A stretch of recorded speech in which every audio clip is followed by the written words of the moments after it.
জামায়াত কি আসলেই ধোয়া তুলসী পাতা? তারা বলে দুর্নীতির বিরুদ্ধে ছিল, কিন্তু ইতিহাস কি বলছে? 94 বনাম 12, এই সংখ্যার আড়ালে লুকিয়ে আছে এক ভয়াবহ সত্যি।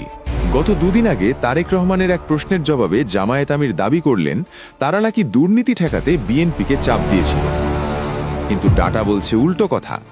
2007-এর 111 সরকার যখন চার্জশিট দিল, তখন বিএনপির এমপিদের মধ্যে 47% আসামি হলেও জামায়াতের কত ছিল জানেন? 71%। পার্সেন্টেজে কে বড় দুর্নীতিবাজ? নাইকো হোক বা গ্যাটকো, জামায়াতের শীর্ষ নেতারাও কিন্তু বাদ যাননি। আর যারা নারায়ণগঞ্জের মানুষ, তারা কি ভুলতে পারছেন আদমজি জুট মিলের কথা? এশিয়ার বৃহত্তম এই পাটকলটি বন্ধের সময় শিল্পমন্ত্রী কে ছিলেন? মতিউর রহমান নিজামী। হাজার হাজার শ্রমিকের পেটে লাথি পড়ার সেই দায় কি এড়ানো যাবে?